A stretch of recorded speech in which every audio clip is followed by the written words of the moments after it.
Bom dia a todos. Muito bom começar essa live aqui, ter todas as pessoas que estão presentes, mas isso também é uma possibilidade da gente desdobrar o que a gente vai discutir aqui hoje, que é um assunto que a gente considera muito importante.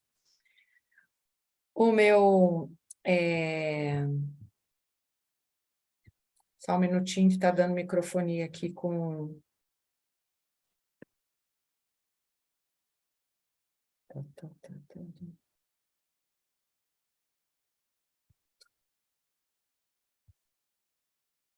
Então, eu sou Maria Cláudia, eu sou professora de Educação Alimentar e pesquisadora do Programa de Pós-Graduação de Nutrição da UFRJ, do Instituto de Nutrição José de Castro, e eu estou aqui como coordenadora do Laboratório de Educação Alimentar e Nutricional e Humanidades, que é o LADIGE. E a gente está nesse evento fazendo o lançamento de um site novo, que é um assunto que a gente tem trabalhado bastante em pesquisas, que são os memes. E a gente vai fazer o lançamento desse observatório com a honra de ter a fala de 3 pessoas, né? O professor François Jost, que a gente vai passar um vídeo, porque ele vai falar em francês, e a gente vai passar o vídeo com a tradução em português. Com relação a isso, eu queria explicar que essa tradução é uma tradução mecânica, né? Uma tradução automática, então é uma tradução que tem muito problema. Mas a gente está considerando que é importante ter o professor François Jost falando, e mesmo assim a gente perdendo um pouco do que seria uma boa tradução. Então, a gente resolveu fazer dessa forma. O livro dele é em francês, quem sabe a gente consegue um patrocínio para traduzir para o português, não é? E a gente vai contar com a presença também de 2 pessoas que são muito especialistas nos assuntos que a gente vai discutir aqui. Por isso que eu digo que essa live é uma live importante para desdobramentos, para a gente pegar o que está sendo falado aqui, uma vez que está sendo gravado, e a gente vai poder refletir sobre as coisas com calma, né? E abrir também um debate para quem está assistindo ou para quem gostaria de fazer algum comentário. E aí a gente vai apresentar a professora Marília Duque. Eu acho que as pessoas aqui são tantas coisas que é difícil dizer se é professora, se é diretora, se é fundadora, enfim. Acho que vocês vão descobrindo isso na fala, né, de Marília e de Juliana. Então, Marília começa, conforme está na divulgação, e depois a gente passa a palavra para Juliana Grazini, e aí a gente vai para um debate. A ideia é que a gente gaste aproximadamente 20 minutos em cada fala. Cada uma dessas pessoas que estão trabalhando com esse universo da linguagem, da comunicação, dos memes e da alimentação, né? Nós estamos dentro desse contorno de temática, vai abordar de uma forma diferente. Então, a gente vai juntar essas 3 coisas. Quem estiver assistindo e estiver acompanhando vai fazendo questões ou perguntas. A gente tem uma outra pessoa aqui desse grupo também, que vai estar acompanhando esse lançamento na plataforma do YouTube, que é a Dani Barcelos, que é da comunicação, que também trabalha dentro do LADIGE, e a gente vai pegando as perguntas, as questões, os comentários, né? O que vocês forem querendo colocar lá na plataforma, para a gente, depois, quando for abrir para o debate, a gente poder expandir um pouco, tá? Eu vou começar, então, com um vídeo, vou fazer a projeção. Esse vídeo está no YouTube, no canal do LADIGE, que é onde a gente colocou a...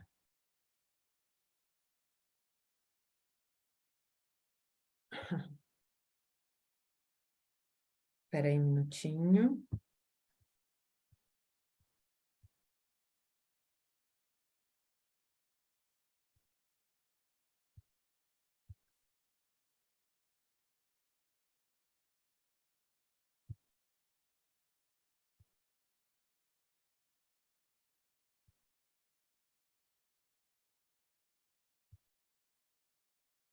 Deixa eu abrir aqui.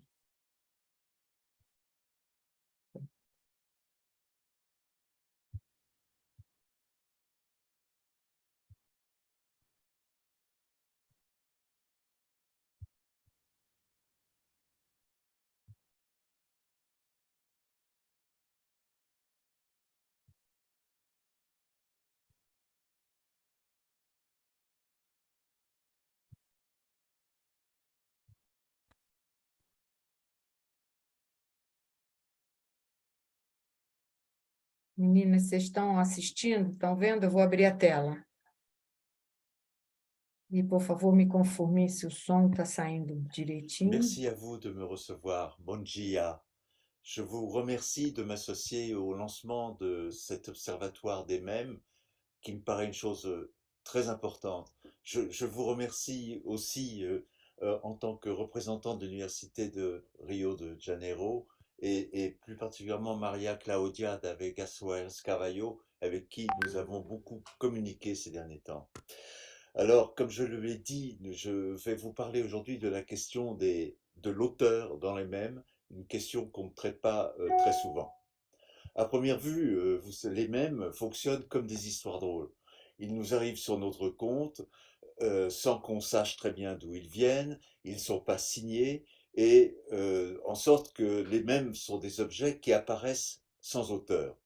Ce n'est pas toujours le cas, évidemment. Il arrive aussi que des fans suivent des mèmeurs particulièrement bien, des créateurs de mèmes, et que donc ils se renvoient à quelqu'un qui les fait.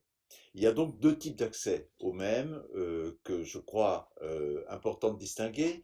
Un premier accès où c'est la sérendipité qui permet d'accéder aux mèmes. On reçoit par hasard un mème sur son compte ou sur sa page. Et puis d'autre part, il y a des mèmes qui sont ancrés dans ce qu'on appelle un mémeur, un fabricant de mèmes.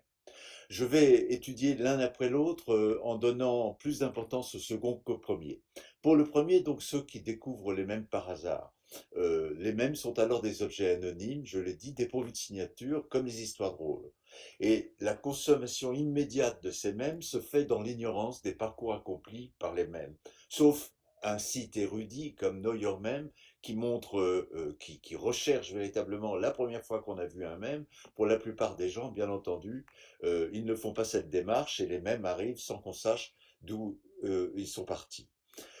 D'ailleurs, cela s'accompagne du fait que très peu de gens sont capables de citer des noms de mémeurs. Moi, j'ai fait l'expérience autour de moi en France et il n'y a qu'un nom qui est revenu très souvent, dont je vais vous reparler un peu plus tard. Qu'en est-il donc de ces amateurs de mèmes qui les aiment au point de les rechercher? Il y a deux catégories de chercheurs de mèmes. Les abonnés à un mémeur et les abonnés à un agrégateur de mèmes qu'on appelle en France un nurshi, qui est en verlan le mot chineur, c'est le mot à l'envers donc, et le chineur est quelqu'un qui, dans les brocantes, fouille, essaye de trouver des choses, ramène des choses, etc. Alors on a des nurshis qui sont des pages Facebook qui s'organisent autour d'une personne, et puis d'autres qui s'organisent autour d'un fait, d'une énonciation, comme par exemple les nurshis de Meta même. Dans le cas du mémeur dont je vous parlais à l'instant, Yugnat 999, se pencher sur son parcours aide à comprendre quel type d'auteur est le mémeur et quelle conception de l'autorialité y est attachée. Sauf de rares exceptions, les mémeurs publient sous des pseudos. En l'occurrence, la consonance mystérieuse Yugnat 999 n'est pas très compliquée, c'est simplement en verlan le prénom Tanguy se cache sous ce Yugnat. Au départ, Yugnat publie des mèmes 4 ou 5 par mois, et puis bon, ça ne marche pas véritablement. Puis il passe à un autre régime qui est de faire 10 à 20 mèmes par jour, c'est-à-dire d'y consacrer un temps très important. Et puis, un jour, il fait un mème qui est moitié en français, moitié en anglais, dans cette langue intermédiaire qu'on appelle le franglais, et ça a tout de suite beaucoup de succès, et du coup, il devient très connu. Il raconte: j'ai fait un mème en franglais qui a trop bien marché et de fil en aiguille, c'est devenu ma marque de fabrique. Ça évite que j'ai à rajouter une watermark dégueulasse sur l'image. Les gens identifient direct que ça vient de moi. La watermark, c'est cette filigrane que l'on met sur certains mèmes ou certaines images. L'acception commerciale de l'expression marque de fabrique qu'emploie Yugnat est très éclairante pour comprendre le statut d'auteur de ces mèmes. Le marquage, c'est, en termes juridiques, un signe apposé ou imprimé sur une chose qui permet de la distinguer d'une autre, semblable ou analogue, dans le but de l'identifier, de la retrouver, de la classer. La marque de fabrique a pour fonction de garantir au consommateur ou à l'utilisateur final l'identité d'origine du produit désigné par la marque, en lui permettant de distinguer sans confusion possible ce produit de ceux qui ont une autre provenance. La position d'un identifiant, en l'occurrence une watermark, sur une image, garantit son origine sur un régime très proche de l'estampillage auquel procède le propriétaire d'un cheptel marquant ses animaux. Il s'agit à la fois de signifier une propriété, d'identifier l'objet estampillé et de le classer. En même temps, le filigrane est un signe d'authenticité, en principe non falsifiable, comme l'atteste le fait qu'il est utilisé pour des documents officiels. Bien que tous ces procédés protègent le propriétaire d'une marque, certains mémeurs refusent de le mettre sur leur création. Que l'image soit enlaidie par la watermark est un motif pour la refuser. Pour lui, pour Jugnat, le style du mème est un indice suffisant pour la reconnaissance de son origine. Et il est plus fort que la déclinaison de son identité par un nom propre. Cela revient à substituer au nom, signe indubitable d'identité, une identification visuelle présumée, et du même coup à préférer l'opération d'attribution à la revendication d'une propriété commerciale. Certes, un style peut être métaphoriquement une signature. Encore faut-il pour qu'il ait cette fonction que le viewer, occasionnel ou non, ait été exposé à suffisamment de mèmes sur le memeur, par le memeur, du memeur, pour noter les récurrences, s'y intéresser, qu'il soit un peu sémiologue pour les noter et qu'un autre memeur ne se mette pas à copier le style du premier et à diffuser l'image sous son propre nom. C'est ce qui est arrivé justement dans le cas de ce mème très connu dans les années, qui a été un des premiers plus populaires dans les années 2020, en 2020, Return to Monkey, qui imaginait qu'on devait régresser vers le singe. On le trouve sur des réseaux sociaux comme TikTok, marqué par un filigrane en haut à gauche de l'écran, qui correspond à autant de gens qui l'ont fait à autant de gens qui l'ont fait. Donc cette watermark efface le nom du véritable auteur qui s'appelle Bear Bob. Et beaucoup de TikTokers se sont appropriés donc cette image et l'ont mise en ligne sous leur propre nom. Il faut se rendre compte que ce mème a eu énormément, des dizaines de milliers de reproductions. Le style de ce mème était aussi particulier et caractérise cet homme qui s'appelle Bear Boob. À cette description redevable de doute que j'ai émis sur la reconnaissance de style, le mémeur préfère une signature verbale. Néanmoins, certains internautes n'hésitent pas à le gommer et à substituer leur propre pseudonyme au filigrane de Berbo.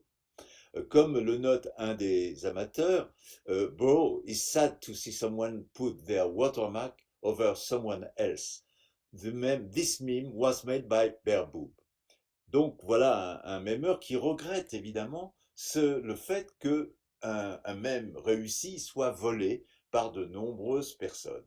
Et paradoxalement, Bear Boob remarque que bon, s'il l'avait fait sous un nom plus évident, on saurait mieux que c'est lui, mais il accepte d'avoir été volé par des dizaines et des dizaines de TikTokers. Dans cette opposition entre l'original et le volé réside toute l'ambiguïté de l'octorialité du memeur. Y compris quand il revendique la paternité d'une image ou d'un gif, le memeur se réjouit presque de voir sa création pillée par d'autres. Sur une plateforme comme knowyourmeme.com, parmi les règles de soumission d'un mème figure l'interdiction de reposter. Et il est possible de contester l'attribution d'un mème, mais en fait, cela ne semble pas faire partie de l'habitus des abonnés. Les cas sont extrêmement rares, je n'en avais pas trouvé, comme s'il était admis tacitement qu'un mème est fait pour être repris, condition nécessaire pour sa viralité. Les sites de Nurshi, dont j'ai dit qu'ils constituent la seconde catégorie des amateurs de mèmes, confirment que la question de l'origine est centrale dans la qualification des mèmes. Ces pages Facebook ont à la fois un vocabulaire propre et des règles précises qui font le départ entre original content, stolen et template. Certains nurshi indiquent que les créations originales sont préférables, d'autres stipulent qu'elles sont obligatoires. Tout le paradoxe du mème se retrouve dans cette dichotomie original versus stolen. Les membres de la communauté, le membre de la communauté doit avouer son vol, stolen, mais pour autant, celui-ci est toléré. L'appropriation est donc de l'ordre du constat, mais il débouche pas forcément sur une condamnation. La règle du Nurshi est en cohérence avec le statut ambivalent du même, qui veut à la fois marquer sa propriété et être pillé. Le pillage étant la marque de son influence, ou dans le vocabulaire des internautes, l'affirmation de son empire. Cette division du monde des mèmes en deux catégories, les créateurs originaux et les voleurs pour aller vite, est évidemment réductrice et contestable. À cette opposition, certaines pages ajoutent un troisième terme, template. Entre celui-ci et original content, existe une nuance d'importance. Alors que le contenu original repose sur une idée ou sur une réalisation scripto-visuelle ou audiovisuelle particulière, le même réalisé avec template ne fait que remplir des cases prêtes à l'avance. Sur un site comme Meme Generator, par exemple, on trouve la photo de Bad Luck Brian, à laquelle il est possible de donner une signification supplémentaire en lui accolant de nouveaux mots dans des espaces réservés à cet effet. J'ai fait moi-même l'expérience. En 3 minutes, j'ai réussi à faire évidemment un mème sur ce modèle sans que personne me demande de me signer, de mettre un nom d'auteur, et donc sans signaler non plus la structure Princeps de départ. Le terme volé que je viens d'utiliser à plusieurs reprises est assez fort. N'est-ce pas un délit ici comme ailleurs? À l'évidence, et néanmoins, la personne volée, comme Berbou, n'en conçoit pas de ressentiment. Telle est la contradiction qui traverse toute création sur Internet. Celui qui est à sa source peut être respecté, admiré, mais tout un chacun revendique le droit de s'approprier et de partager sa production. C'est d'ailleurs le constat d'un autre mémeur dont l'activité est rémunérée par des marques. Il dit: car même si j'en suis le créateur, le mème ne m'appartiendra plus dès qu'il sera publié. Il appartiendra au grand monde de l'Internet, il sera automatiquement repris, ironisé, recraché par les internautes un peu partout sur le web. Si le memeur est un auteur, ce n'est évidemment pas au sens romantique du créateur retiré du monde exprimant ses idées, ses souffrances ou ses émotions. Il subit une double contrainte de la part du grand monde de l'Internet. Il doit à la fois être accepté par ses semblables et toucher un public plus vaste s'il veut vivre de son activité. C'est ce qu'exprime parfaitement ce memeur que je viens de citer, qui protège son identité parce qu'il travaille pour des marques. Il dit: je dois faire face à cet enjeu dichotomique, gagner le respect des acteurs de la sous-culture et gagner en popularité auprès des masses pour accroître le statut de ma page. Et il ajoute: cette culture du web étant hypersensible, il suffit d'un seul faux pas pour être disqualifié du jeu du mème, et devenir la source d'un nouveau mème qui sera sans pitié pour ta crédibilité sur Internet. Il suffit de quelques heures seulement pour être complètement à côté de la traque, et la communauté sera sans pitié pour un mème qualifié de trop normie. L'auteur inspiré écrit à l'écoute de la transcendance qui lui dicte son œuvre ou de l'univers qu'il a créé et qui tout à coup lui échappe, comme le racontent certains écrivains. Le memeur doit avoir en tête un auteur construit, doublement, par les contraintes qu'il se donne, dictées par la reconnaissance de l'univers des mèmes, par la contrainte du marché aussi, qui l'oblige à proposer du nouveau tout en touchant un public le plus large possible, celui qui assurera sa notoriété en lui volant sa production. Pardon. Comment devient-on Memelord? Là encore, c'est une histoire de compétition. Pour émerger de la masse des prétendants au titre de memeur, il faut dans tous les cas se soumettre au vote de la communauté.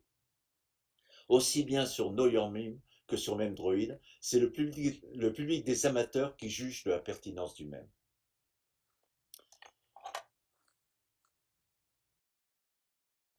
Certains memeurs proposent leur propre palmarès de l'année sur leur site comme Grand Avis ou sur la chaîne YouTube. Partout, les classements pullulent en fonction des vues, des likes, des commentaires, des partages. L'approbation des marques, l'approbation des internautes sur un site comme Reddit ou 4chan, est souvent à l'origine du succès d'un mème, de sa propagation. Cette place du vote dans l'émergence d'un mème lui confère une apparence démocratique. Un autre point important, c'est la réappropriation des mèmes pour engendrer d'autres mèmes qui compliquent singulièrement la question de l'auteur. C'est ce qu'atteste l'histoire des mèmes faits à partir de Bad Luck Brian. Le mème devient si populaire qu'il se retrouve sur des t-shirts ou des peluches vendus par des chaînes de magasins comme Walmart. En octobre 2018, McDonald's utilise à son tour son image dans une série de publicités diffusées sur YouTube, Reddit et Spotify. On estime qu'il a gagné environ 20 000 $ en 3 ans. Force est de remarquer que dans ce cas, ce n'est pas le memeur qui fait l'argent, mais celui qui est sur la photo. Ce fut aussi le cas du fameux Grumpy Cat, ce chat grincheux, à qui on fait dire je me suis amusé une fois, c'est affreux. Il reçut le Webby Award du meilleur mème de 2013 et en 2017, sa page officielle sur Facebook comptait plus de 8 700 000 fans. Le propriétaire de l'animal, grâce aux produits dérivés, a touché plus d'une centaine de millions. D'autres ont eu moins de chance, comme Steven Ibsen, l'auteur de The Kit Kat Dance, un mème donnant l'impression que son chat danse et cligne de l'œil. Depuis 2004, date de sa première diffusion, il fait des procès pour retrouver les droits sur ce mème qui a été vu 18 millions de fois. De tels exemples laissent à penser que ces cas peu nombreux jusqu'en 2022 vont se multiplier et qu'ils seront de moins en moins traités avec légèreté. Parions que l'état actuel où l'on peut avouer son vol sans encourir le moindre risque, où des mêmeurs regardent d'un sourire amusé les internautes qui suppriment leur signature pour la remplacer pour la remplacer, vont bientôt se crisper. Tout va très vite sur Internet. Ce qui était valable à un moment et que l'on croyait constitutif ou définitif se trouve infirmé quelques années plus tard. La libre utilisation gratuite des productions n'aura eu qu'un temps. Qui aurait cru il y a quelques années que des objets numériques par définition reproductibles à l'identique feraient un jour l'objet d'un marché où l'unicité serait introduite comme valeur? C'est pourtant ce qui se produit avec les NFT, les Non-Fungible Tokens. Pour comprendre de quoi il s'agit, il faut avoir en tête qu'un bien fongible est un bien qui peut être remplacé par un autre objet de même valeur, ce qui est pour l'exemple le cas de la monnaie. Une pièce de 1 € fabriquée en France peut être échangée contre ou remplacée par une autre fabriquée en Espagne sans que cela change rien à sa valeur. A l'inverse, un objet non fongible se définit par ses caractéristiques propres qui ne sont pas interchangeables, comme celles de l'œuvre d'art. Sa valeur repose alors sur l'unicité. Cela dit, le philosophe Walter Benjamin notait que les arts de duplication mécanique avaient fait disparaître l'aura qui nimbait la valeur cultuelle de l'œuvre d'art. On pourrait en dire autant, voire un peu plus, du numérique qui permet de reproduire indéfiniment le même sans la moindre dégradation.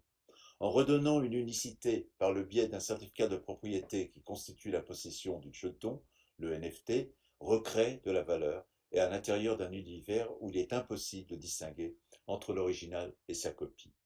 Le NFT n'est pas une reproduction, mais l'équivalent de la signature dont on a vu le rôle dans l'attribution d'un auteur, ou mieux, d'un autographe. Jacques Dorsey, l'inventeur de Twitter, a vendu le premier tweet de l'histoire 2,9 millions de dollars. Fort logiquement, cette nouvelle économie a touché le monde des mèmes la même année. Une animation grossièrement pixelisée postée en 2011 représentant un chat entraînant dans son sillage un arc-en-ciel a été vendue par son créateur Chris Torres 650 000 $. Cette vente a eu un effet d'entraînement. Aidé par ce créateur mythique, d'autres sont entrés dans la danse de cet univers de NFT. Grumpy Cat, le fameux chat grincheux, a obtenu 80 000 $, Coughing Cat et Disaster Girl des sommes aussi astronomiques. En 2005, pardon, en quelques années, les mèmes sont donc passés de l'ère de la reproductibilité indéfinie à la valorisation de l'unicité, en opérant deux déplacements d'importance. Le premier est temporel. Vu de l'extérieur, le monde des mèmes apparaît comme le lieu de la dispersion quotidienne, ou si l'on peut dire, un clou chasse l'autre.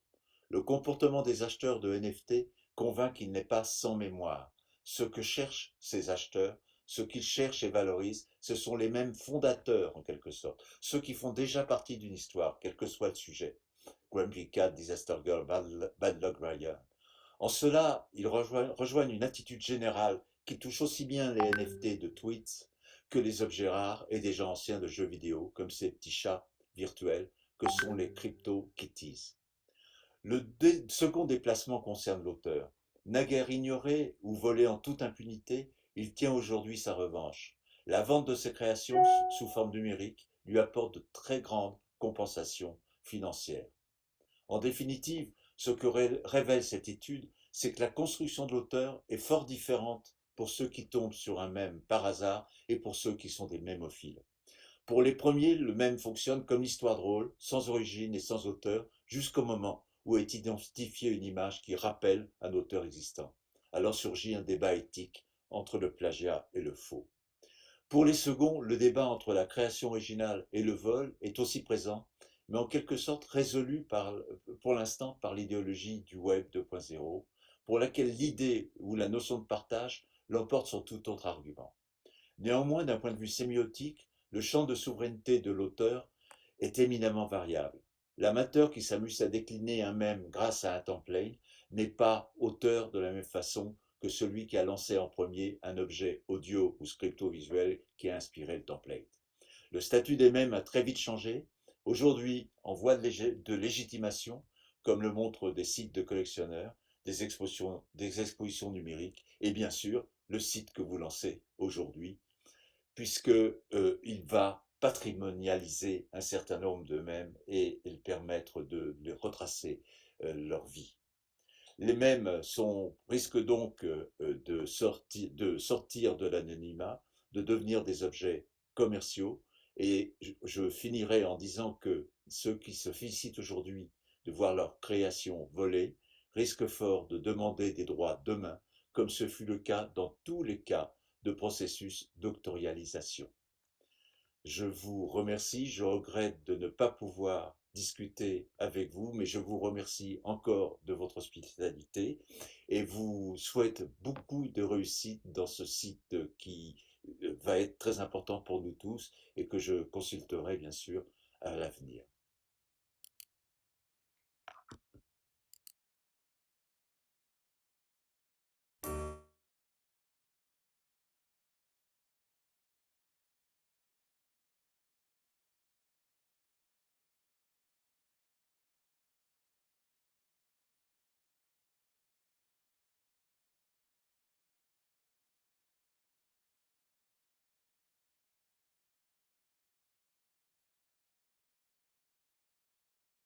Voltamos, então.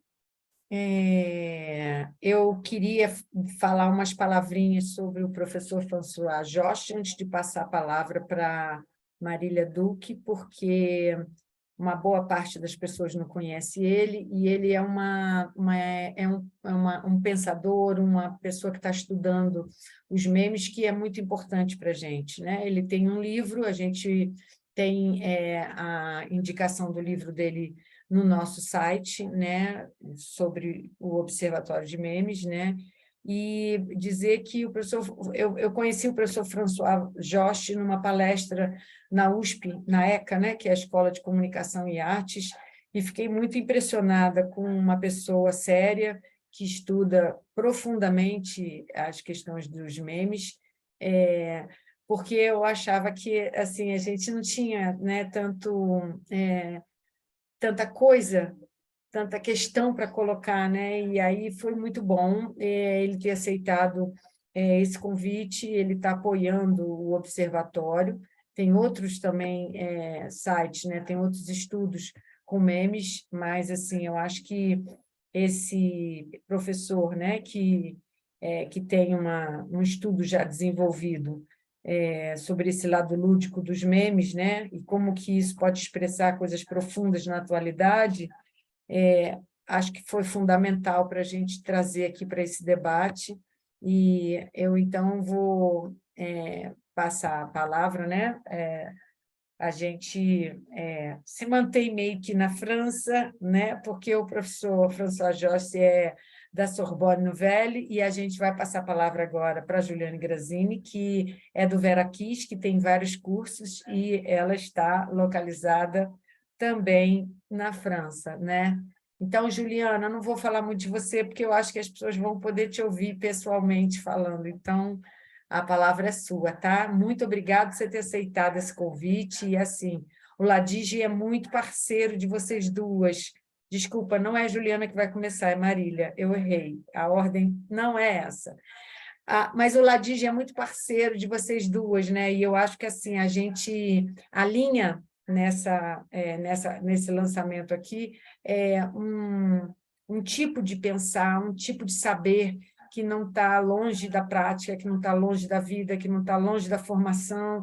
E por acaso a gente tem duas pessoas para falar para a gente agora que tem a raiz, né? A formação, a Marília Duque na comunicação e Juliana na nutrição, que é o que a gente está trabalhando nesse universo interdisciplinar que consegue dialogar, que consegue mediar. E, então, assim, eu muito agradecida mesmo a vocês estarem aqui. Agora vou fazer certo, vai a palavra para Marília Duque, que também vai poder falar sobre o Literacity, que a gente tem o prazer de ter um curso do Literacity também, que a gente vai começar logo em seguida, mas vai, Marília, que é tua. Bom, então, em primeiro lugar, né, Maria Cláudia, obrigada pelo convite seu, do Ladige. É prazer, né, estar aqui com Juliana também, que a gente também já se conhece, né, um pouquinho, e estar aqui nesse lançamento, né, especificamente do Observatório de Memes, e é um assunto que me é muito caro também, né? Eu vou tentar trazer um pouquinho um contraponto da questão da autoria, né, que o François trouxe, e eu vou falar um pouco de uma produção que está no outro polo, né, que é o polo do consumo, e vou falar um pouco do que se produz em termos de sentido, de subjetividades, quando esses memes são apropriados e colocados, né, em circulação por outros. Essa pesquisa sobre o compartilhamento de memes e de conteúdos produzidos por terceiros em redes sociais, ela começa lá na minha dissertação de mestrado.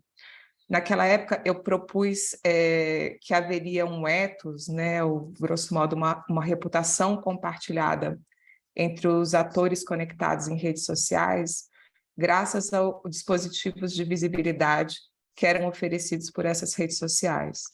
Né? Nesse sentido, não se compartilhava somente algo, mas algo de alguém.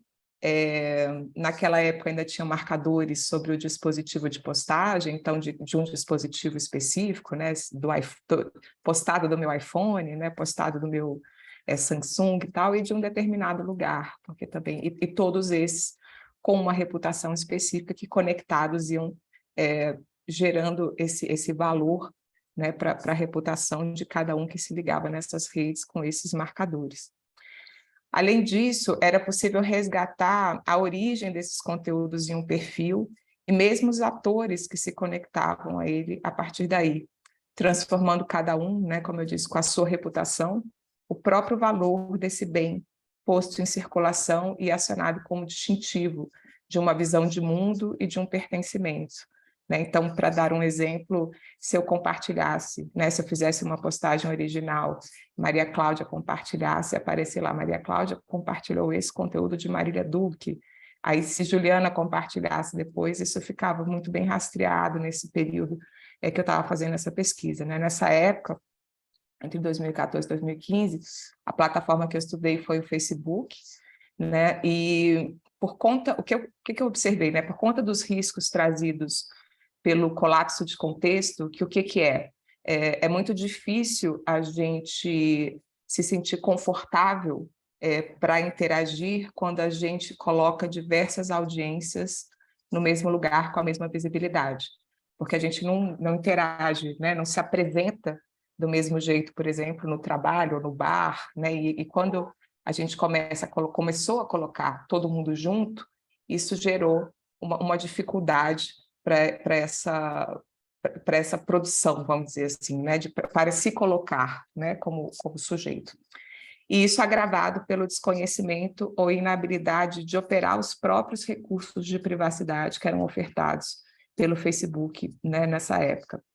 Então, consequência disso, o que eu observei? Eu observei que as curtidas e os compartilhamentos eles estavam se tornando mais frequentes do que as postagens originais.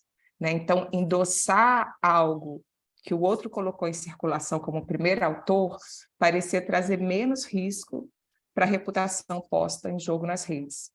E, de fato, no comecinho de 2016, no primeiro trimestre de 2016, um repórter da Information apontou justamente para isso, né? Um declínio de 21% nas postagens originais no Facebook entre 2014 e 2015. Isso significava um silenciamento, né, quando eu deixo de fazer postagens originais, compensadas por esse outro consumo de curtidas e compartilhamentos de conteúdos de terceiro, mas que também desempenhava uma mesma função, né, enquanto consumo de comunicar uma identidade, uma filiação ou um pertencimento. 5 anos depois, né, parece que o peso, né, conferido entre a produção de conteúdo online e o seu consumo via compartilhamento se reflete também aqui no contexto brasileiro, e eu vou trazer alguns dados da pesquisa TICS Domicílio de 2021. Né? Se a gente considerar os usuários de internet no Brasil, 68% compartilharam algum conteúdo na rede em 2021, mas só 31% postaram algum texto, imagem, foto, vídeo ou música de autoria própria. Né? Então, a gente vê aí já também uma diferença entre o consumo, né, o compartilhamento e a autoria, a criação de alguma coisa própria. Em relação à finalidade dessas postagens, 17% visa a divulgação de situações do cotidiano, e aqui entra a possibilidade de dar visibilidade a uma opinião acerca dessas situações, algo sobre o qual se dá justamente, né, a produção de memes, e 13% dessas postagens visava a aproximação de pessoas com interesses comuns. E aqui se retoma a questão de colocar um conteúdo em circulação, é uma forma de comunicar uma filiação a essa comunidade primeiro imaginada, né, mas que vai se concretizando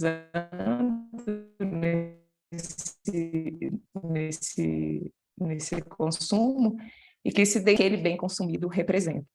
De uma forma ou de outra, né, a produção ou consumo desses conteúdos se mantém como um ato de comunicação, seja de identidade, seja de filiação. Mas é importante também ressaltar o impacto das desigualdades sociais para essa produção. Né? No caso da criação de imagens postadas na internet por brasileiros usuários em 2021, as maiores proporções registradas são entre indivíduos de ensino superior, com 34%, classe A, 49%, e B, 32%. E aqui é sempre importante frisar que grau de escolaridade segue como mais consistente preditivo de uso de tecnologias de informação e comunicação. Né? Além disso, o grau de escolaridade ele também está diretamente relacionado com o grau de literacia midiática, que, grosso modo, é justamente o que a gente está discutindo aqui, né? Aquela habilidade, né, aquela capacitação para o consumo e para a produção de conteúdos digitais e para o pensamento crítico, né, na realização dessas duas atividades. A idade também se mostrou relevante para a criação e postagem de imagens na internet. A maior proporção foi entre usuários brasileiros jovens, de 16 a 24, representando 34%. Então, já que eu estou aqui falando, né, dando um dado com relação aos jovens, como os maiores produtores desses conteúdos originais, né, no caso aqui especificamente de imagem, aqui eu entro na minha pesquisa de doutorado, que investigou justamente o impacto de smartphones para a saúde e envelhecimento, com a pesquisa de campo realizada aqui em São Paulo, com um grupo de idosos de classe média, e o campo foi no período pré-pandemia, entre 2018 e 2019. E antes de falar um pouco das funções dessas imagens que eram compartilhadas em redes sociais pelos participantes da minha pesquisa, e aqui eu incluo os memes, né? Eu vou fazer uma parte com relação às habilidades digitais que podem credenciar os jovens e descredenciar as pessoas idosas para a produção de conteúdos na internet, né? Brevemente, eu lembro, né, como eu acabei de mencionar, que o grau de escolaridade influencia as habilidades digitais, e os 60+ representam hoje o maior grupo de analfabetos no Brasil. Né? É verdade que os participantes, essa não é a realidade dos participantes da minha pesquisa, né? Mas para pessoas idosas é importante também lembrar que eles são novos usuários de internet e que essa adoção recente também não deve ser atribuída única e exclusivamente à idade, né, mas ao percurso de vida, considerando não só a atividade profissional que foi desempenhada ao longo da vida, mas também o tempo de aposentadoria. Uma das coisas que eu observei foi que o local de trabalho é onde a tecnologia chega primeiro, né, de graça e de forma aplicada, o que facilita muito o aprendizado, então também vai definir um pouco esse grau, né, essa habilidade de literacia midiática da pessoa idosa. Bom, dito isso, vamos lá. Na minha pesquisa, as imagens compartilhadas pelos participantes assumiam 3 funções. E a última é justamente uma função de relaxamento, através do compartilhamento de memes, quando se relaxa de alguma norma, né?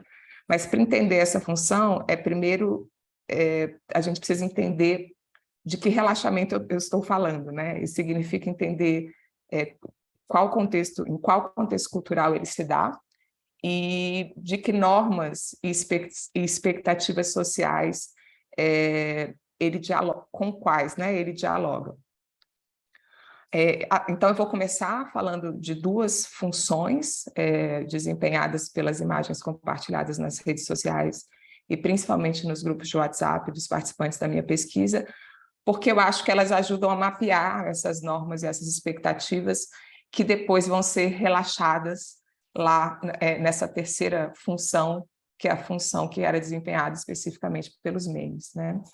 Então, assim, entre essas imagens, a primeira função, né, elas estavam imagens que reforçavam o paradigma do envelhecimento ativo, né, que é profundamente ligado à questão de autonomia e do autocuidado no envelhecimento, né? Cabe lembrar que esse autocuidado não é restrito, né, à velhice apenas, né, na atualidade, ao contrário, ele diz respeito a um processo de moralização da saúde, quando o cuidar de si passa a ser construído como uma responsabilidade do cidadão, mas na velhice há ainda a responsabilização da pessoa idosa para um envelhecer com autonomia, né, já que a dependência ela passa a ser vista como um fardo, um ônus, não só para a família, mas também para a sociedade e para o Estado.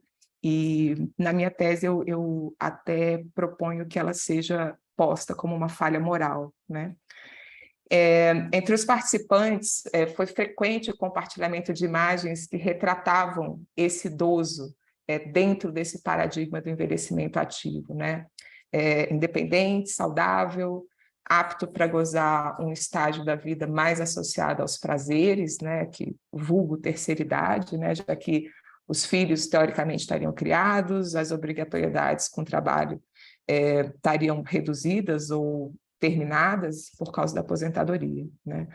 Então, assim, a primeira função dessas imagens, desses idosos ativos, né, retratados como ativos, quando elas eram compartilhadas pelos participantes da pesquisa, a função delas era justamente comunicar uma filiação ao paradigma do envelhecimento ativo e uma vontade, uma conscientização e uma vontade de...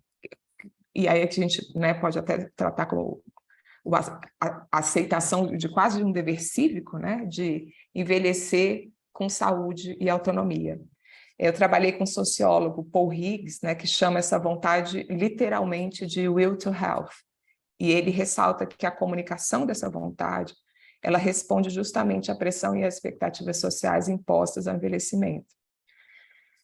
Nesse sentido, esse compartilhamento ele se presta a fins identitários e de filiação, né, a essa comunidade das pessoas idosas ativas, e é claro que esse compartilhamento ele reforça a onipresença e a potência normativa dessas imagens que passam, né, a comunicar, né, talvez até didaticamente, um jeito correto, né, de envelhecer. Mas esses compartilhamentos, eles também assumem uma segunda função, que eu chamei de álibi, né? E por que eu chamei de álibi? Porque esses compartilhamentos, comidas saudáveis, atividades físicas e conteúdos relacionados a isso, eles permitiam um deslocamento entre discurso e os hábitos de saúde efetivamente adotados durante o envelhecimento pelos participantes da pesquisa. Então, por exemplo, enquanto a pessoa idosa podia, né, via esses compartilhamentos dessas imagens relacionadas ao envelhecer saudável, né, ela podia manter a identidade de idoso ativo no âmbito online, enquanto na privacidade do offline ela podia se autorizar ao que eu chamei de consumos desviantes, né? Por que desviantes? Porque não em conformidade com os hábitos saudáveis e preventivos, né, esperados do idoso ativo. Tem a fala de um dos participantes da pesquisa que eu acho que sintetiza muito essa possibilidade, né? Que ele falou, velho come feijoada e tira foto de gelatina, né? Lembrando, né, que alguns restaurantes têm como costume oferecer a gelatina como cortesia de sobremesa, né? Então, a fazer essa deliberação, que é ética, né, sobre o que vai passar do âmbito público, do âmbito privado para o âmbito público, esse participante também exercitou que eu trabalhei também com o conceito da Maria Cláudia, né, que ela chamou de decalagem no discurso, né, que é a reprodução de discursos relacionados ao saudável, devido à pressão social, mas que não necessariamente se refletem nos hábitos alimentares, né, naquilo que se come de fato, né. É nesse sentido que as imagens comunicam a filiação a hábitos saudáveis. Ao comunicá-los, né, elas podem funcionar como álibis para consumos desviantes no privado, e isso sem comprometer a reputação da pessoa idosa, ativa, comprometida com a independência e com a autonomia e com a saúde no âmbito online, né? E aí eu chego na última função que eu observei, que foi justamente a de relaxamento proporcionada pelos memes. Acho que eu estou dentro do tempo ainda. E de que relaxamento é esse, dessas normas, né? dessa expectativa de que se envelheça, do cuidado de si e que se envelheça com independência, com autonomia, para não ser um fardo ou um ônus para a família, para a sociedade ou para o Estado. Então, essa é a expectativa, né?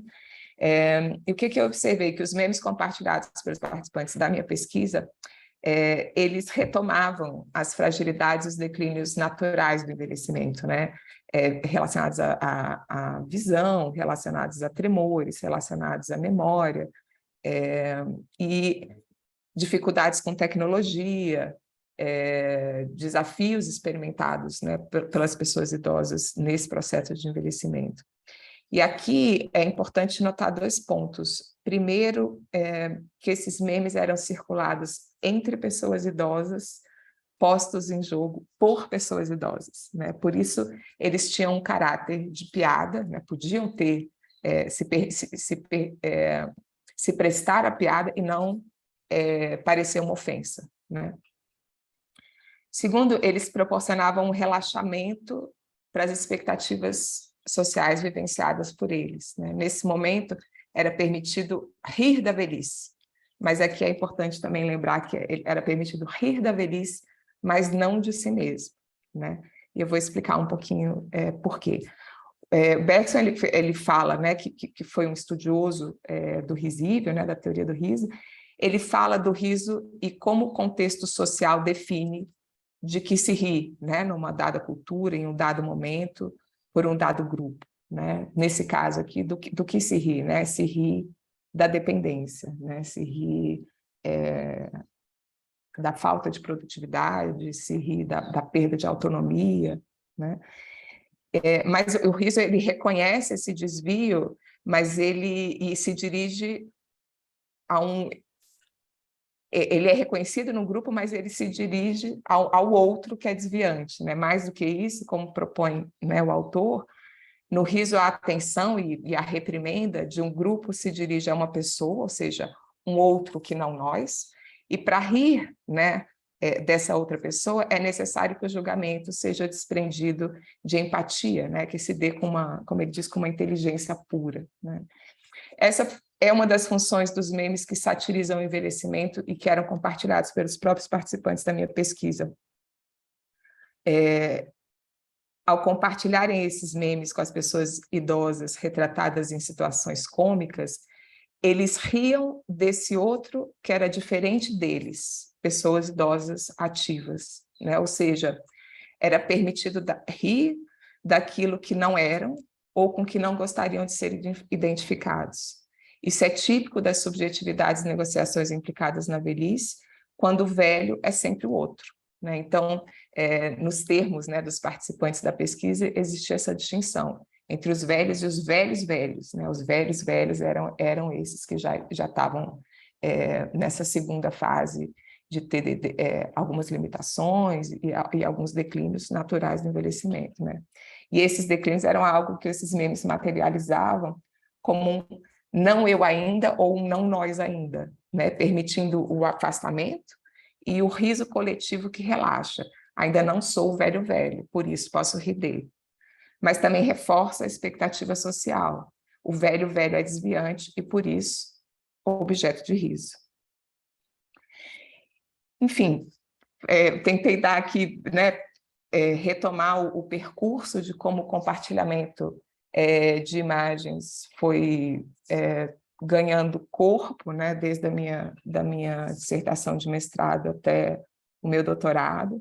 Né? Eu tentei apresentar aqui um pouco como o compartilhamento dessas imagens enquanto um consumo, né, que comunica, né, algo e se presta a diferentes funções, né, de identidade, de filiação e de coerção social.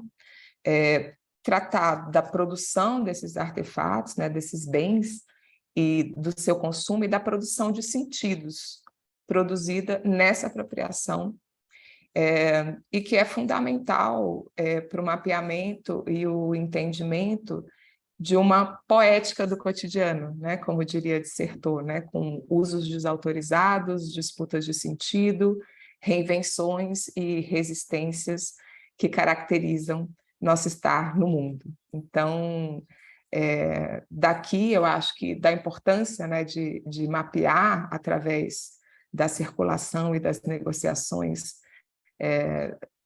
daquilo que se põe, né, que se abre ao consumo, que eu acho que está também, né, a grande importância do Observatório de Memes, né? Então, agradeço aqui, finalizo minha fala e ansiosa, né, para ver e acompanhar a produção do Observatório. Obrigada. Marília, muito obrigada. Assim, eu acho que é fundamental a gente ter uma pessoa que seja capaz de trazer essa discussão, sabe? E eu acho também que é um diferencial quando a gente vê assim, o material que você traz com a experiência e com a vivência. Quando você fala em poética, dissertou, eu acho que assim, você acertou nesse processo, né, de mostrar para as pessoas como que essa pesquisa traz sentidos e vai orientando o pensamento, né, e a reflexão, que é muito diferente do que você mesmo apresentou, da gente ficar pegando e repetindo, pegando e repetindo, pegando e repetindo, mas, afinal, essa pesquisa te trouxe o quê? E aí, quando se apresenta isso, é muito bonito, né? Então, isso toca, né? Eu acho que a gente fica... Então, assim, agradecer muito, eu acho que a gente tem muito para caminhar juntos, né, nós aqui e as pessoas que forem se chegando, porque eu acho que, de fato, para fazer uma coisa importante para o outro, a gente tem que se conhecer e tem que entender o que é que está batendo nessa pesquisa, nesse modo de pensar, porque só repetir é muito chato, né? Não é o que a gente tem de melhor. Então, muito obrigada. E vou passando a palavra para a Juliana, né? Eu já falei da Juliana, porque eu errei a ordem das coisas, né, Juliana? Mas, assim, eu queria deixar um fio condutor já para quem está pensando, né, em algumas questões, como essas falas vão perpassando, né, as possibilidades que a gente tem de mediar. Eu não vou nem dizer ensinar, porque ensinar, às vezes, fica com uma carga, né, é um sinal na informação de que o outro não sabe, de que o outro não entende, né? Mas olha quanta coisa que a gente está conseguindo mediar e trocar, né, e compartilhar de sentidos e de entendimento. E como que a gente alinha, né, nessas falas com esse modo de fazer ciência, né, de produzir saberes. Então, Juliana, eu acho que tem tudo a ver mesmo, agora é você. Vai lá. Sou eu. Bom, antes, agradecer, me sinto muito lisonjeada de fazer parte desse projeto. Como eu te falei, para mim é um oásis, tantos anos assim, meio que me sentindo sozinha nesse mundo, de buscar ligar vários profissionais técnicos com a comunicação e a ciência com o mundo social, com a realidade. Eu, por fim, em 2022, encontrei Maria Cláudia, encontrei Marília, já esqueci aquele pesquisador lá de Barcelona que me apresentou Maria Cláudia, enfim. Então, me sinto aqui num oásis e fico muito lisonjeada de poder fazer parte dessa iniciativa. E que foi muito interessante, né, como você falou, a visão do Jost, um semiólogo, que coloca essa questão toda de como as coisas acontecem, como elas são vistas, como esses profissionais, né? Essas pessoas que criam, ou copiam, ou partilham, ou criam os templates, elas transitam nesse mundo. E a Marília, que traz algo assim muito interessante, muito concreto, de como a sociedade vive isso, como as pessoas vivem isso. Então é muito interessante, e agora eu entro aqui puxando o que eu acho que é um outro grande potencial desse grupo, desse observatório, que é como é que a ciência é colocada, né, através desses memes, como é que as pessoas percebem, qual é a visão delas, eles que criam ou não, até muita coisa que foi falado, né? Quem é que criam esses memes sobre ciência e alimentação, por que criam, quais são esses pré-requisitos? O Jost comenta no livro dele essa questão do pré-requisito. Quando alguém recebe um meme, compartilha ou cria, ele tem muito pré-requisito, ele sabe, né? No livro dele ele fala muito da Última Ceia. E aí ele comenta, e vai comentando, todo mundo sabe o que é a Última Ceia. Então, estou muito curiosa com esse nosso grupo, para ver o que as pessoas compartilham sobre ciência e alimentos e quais são esses pré-requisitos que eles já têm. Mas vamos voltar para o meu assunto aqui, que é a questão da divulgação e disseminação da ciência. Eu queria provocar para a gente pensar até para quem está ouvindo a gente agora e para o nosso trabalho futuro aqui no grupo, né? Essa questão da divulgação e disseminação, primeiros conceitos. O que é divulgar, disseminar, popularizar? O que a gente quer quando a gente quer levar ciência para o público? A gente quer levar ciência, a gente quer levar técnica, a gente quer levar resultado?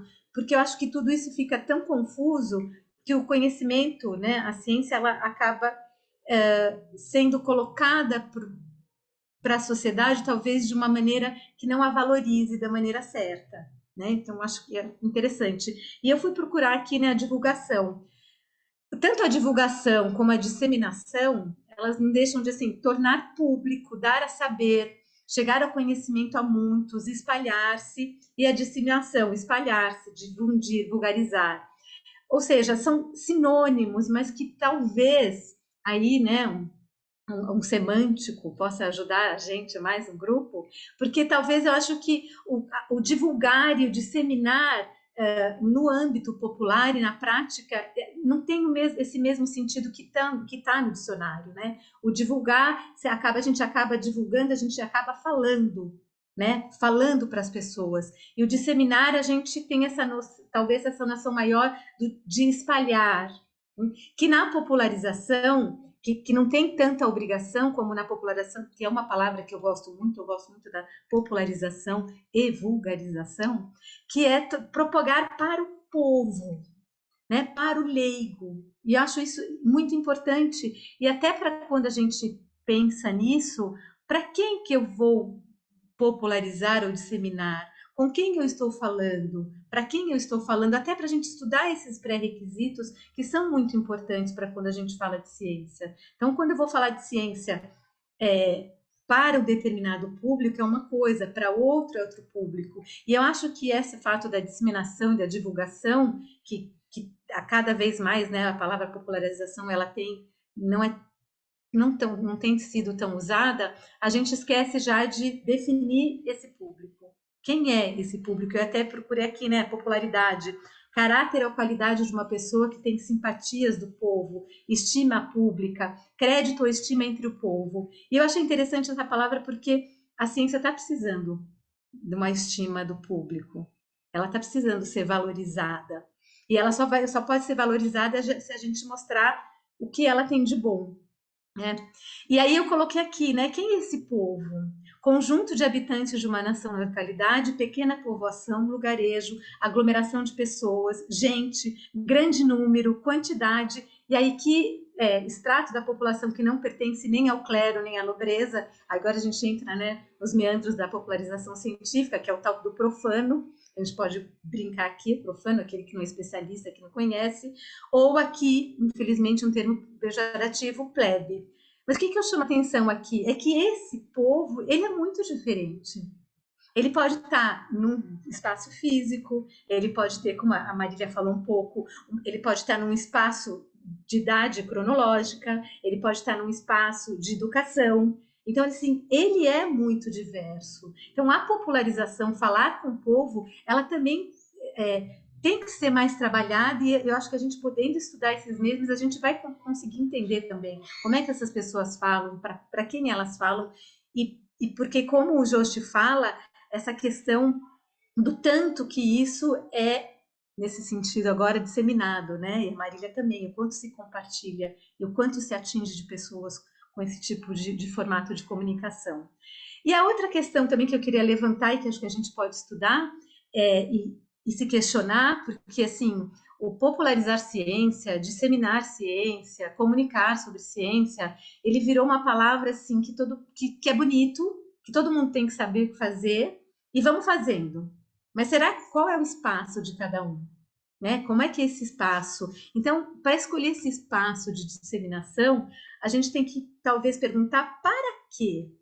Para que esse povo, que pode estar, né, num espaço físico, ou seja, uma faixa etária, um nível intelectual, o que for, como a gente vai defini-los, ou por diversos parâmetros, o que a gente espera deles? A gente espera que eles entendam de ciência realmente, de técnica, ou com funcionamento da ciência, para quê? Para que eles, né, exerçam a cidadania deles e participem da escolha dos objetivos de pesquisa de um país, de um estado, de uma cidade, que eles possam opinar, que eles possam dar opinião, que seria a verdadeira função da ciência, né, aliás, da popularização científica num estado democrático. Então a população, já que é a população que financia a ciência pública, né, os institutos e a pesquisa pública, participar dessa criação de conhecimento, escolher, será que eles querem investir para desenvolver um ácido graxo, ou eles querem investir para ter um bolo mais gostoso, enfim.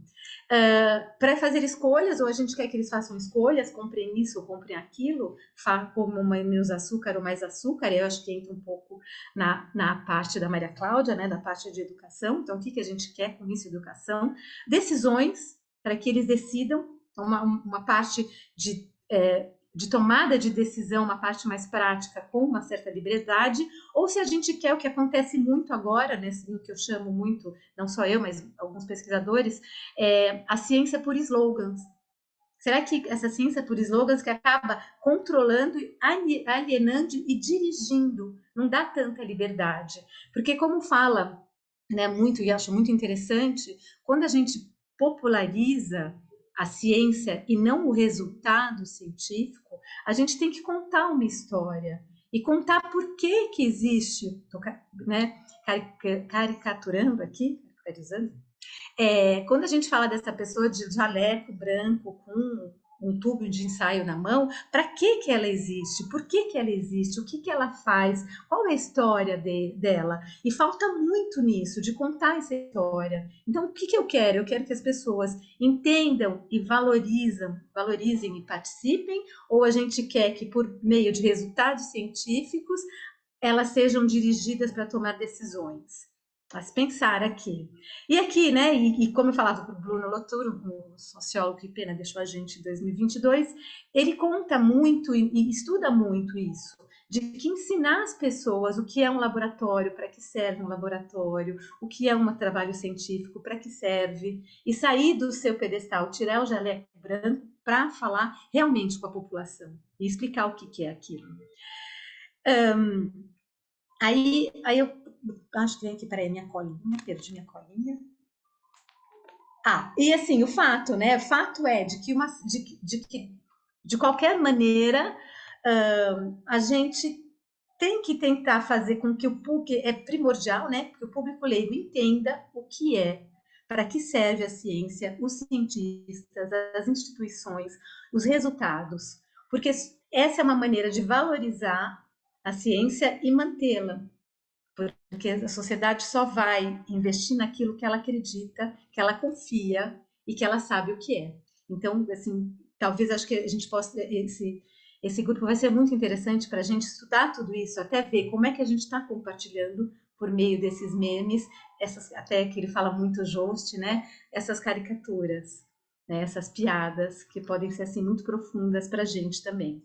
E acho que vai ser muito interessante estudar e pensei em algumas coisas, né, que dos tais pré-requisitos que a gente pode estudar, os temas mais populares que são abordados, como é que a interpretação da ciência e dos especialistas e dos pesquisadores por essa sociedade, quem faz estes memes e por quê, muito, né, que o Jost fala, a Marília também estudou um pouco, como eles são interpretados, para que eles servem. E aí, eu coloco aqui que é também interessante um pouco, né, da Marília, mas que eu marquei bastante do vídeo e do livro do Jost, é o gosto da repetição, é muito interessante, eu muito curiosa também para estudar esse gosto da repetição, e a imitação que reina e a virilidade que não é nada mais que o nome que a gente se dá hoje da propagação. E ele comenta muito, normalmente é uma paródia, é uma brincadeira. Então, estou achando muito interessante a gente fazer esse cruzamento todo, e acho que, Maria Cláudia, a gente tem trabalho por uns 50 anos.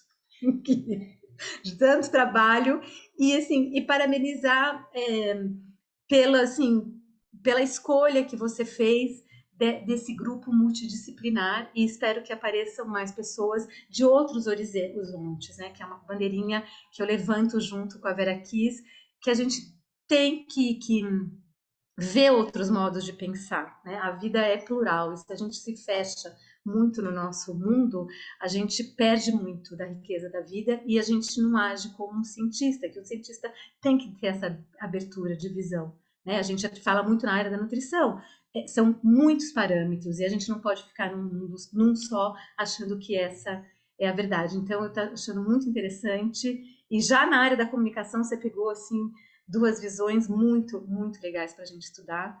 Parabéns, e estou aqui, assim, super ansiosa para começar. Obrigada.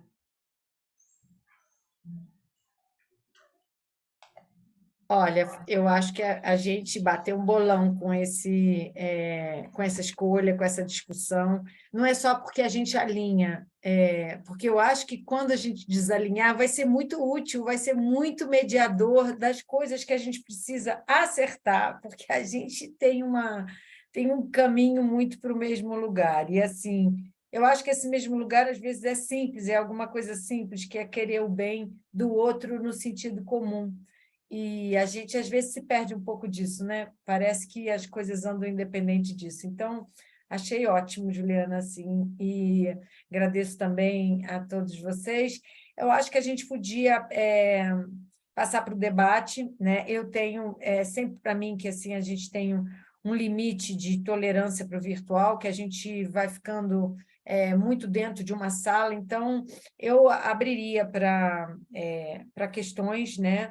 A Dani deve estar nesse espaço do YouTube recebendo ou vendo algumas questões. Eu tenho várias questões, né? Eu acho que assim vocês me motivam muito e assim já coloquei algumas questões já assim na ponta do lápis para começar, mas eu não estava querendo muito atropelar. Então, eu acho que assim vamos ver assim se tem alguma questão de alguma colocação. E eu vou pegando aqui, enquanto está todo mundo esquentando, eu vou pegando algumas questões, né, que eu acho que, para mim, são importantes e, de alguma forma, vocês falaram nisso e eu acho que a gente precisa ir por aí. Então, acho que a primeira coisa é essa questão da autoria, né? Acho que em todos os ambientes, né, não só na universidade, a gente tem colocado muito isso. Acho que a ideia da internet é assim, o que é de quem aí nesse espaço, né? Porque a gente abriu, no mundo contemporâneo, um espaço que é de autoria, né? E é totalmente aberto, né? Não tem...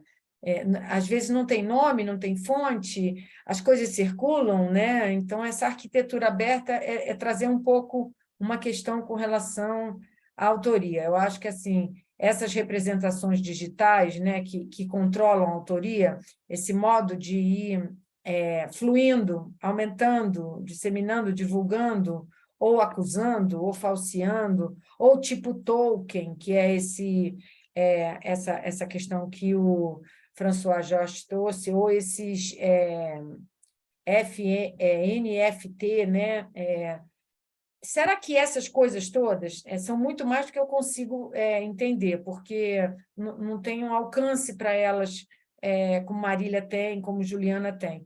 Mas a minha questão vamos considerar todas essas coisas, né, que seriam outras formas de circulação mais controladas, menos controladas, esse token, non-fungible token, seria uma marca não controlada. A minha questão será que essas coisas vão encobrir as apropriações, as ressignificações, ou as bricolagens e as referências de autoria? Será que a gente vai ter um mundo no futuro onde a gente não tem esse contexto como uma obrigação, como um caminho, como uma narrativa? A gente vai perder, não vai mais importar quem colocou, está jogado naquele mundo, né, da internet, então ele vive lá, ele vive, tem vida própria e vai seguindo. Eu queria que vocês falassem um pouco como é que vocês pensam, porque eu acho que Marília já estudou essa questão do rastro, acho que essa questão é uma questão que incomoda muita gente, e aí queria que vocês comentassem um pouco como que vocês pensam esse processo de autoria na internet. Quer começar, Marília? Posso começar? Eu vou, na verdade, fazer acho que um comentário que me ajudou, acho que até mais na parte do mestrado, que justamente entender que na circulação, né, no consumo, esse bem ele vai sendo transformado, né? Ele vai ganhando valor por causa das instâncias por onde ele passou. E aí eu estou me referindo diretamente a Padurai, né? Mas também o quanto ele circula pode diminuir ou pode aumentar o valor dele, né? E aqui, vendo bem na perspectiva da Mary Douglas do consumo como um sistema, né, de informação, que o acesso ele vai definir privilégios e distinções e tal. Então, essa questão, né, de ter a marca do original, né, de poder resgatar, não, essa foi a primeira versão digital, né, a criação disso no âmbito digital, e que foi um pouco a análise que o François fez, quando ele, né, falou do Walter Benjamin, de repente de voltar a ter esse valor, né, de originalidade, de autoria. E a Maria Cláudia perguntando, né, se a gente vai perder a possibilidade de recuperar esse rastro, né, de recuperar essa história, de recuperar se foi circulado pouco, circulado muito, de que forma isso impactou para o valor, né, daquele pedaço, daquele bem, né, que vai se transformando porque ele circulou aqui e não ali, porque ele circulou muito ou pouco. Eu acho que a questão da autoria ela é muito importante, mas esse traço, eu não acho que ele vai deixar de existir e nem acho que ele vai deixar de ser rastreável, né? Eu acho que foi assim, né? É assim fora da internet, acaba sendo rastreável também na internet, e isso vai definir tudo, isso não tem como se perder, até porque essa é a grande questão, né? A coisa em si, se ela ficar lá dada, né, que foi mais ou menos como a Maria Cláudia formulou, né, se ela for lá jogada, dada, ela em si, ela é só a coisa, né? Ela só vai ganhar valor nesse rastro, né, na recuperação desse rastro, na reflexão sobre esse rastro, né, no que ele significa. Talvez esse rastro seja tão importante quanto a assinatura, até na determinação de valor, né? Assim, porque é uma autoria que ela vai sendo referendada, né, por aqueles que, de certa forma, se vincularam a elas e que tem muito a ver com esse ethos conectado em rede, né, com essa reputação conectada em rede, com a qual eu trabalhei, né? Então, a autoria também nesse contexto é uma autoria muito, vamos dizer assim, cujo valor, né, já que ele falou também, o François, literalmente sobre valores, esse valor dessa autoria ela tá muito definida também pelas audiências, né, qual que é o alcance, qual foi o engajamento gerado pelo rastro que ela deixou, né? Então, não tem respostas, né? Você viu que eu estou comentando, mas não tenho respostas, mas eu acho que, pensando um pouco no que baseou mais a minha pesquisa, eu acho que seria mais ou menos por aí, né? Esse rastro não vai se perder, porque esse rastro é a coisa.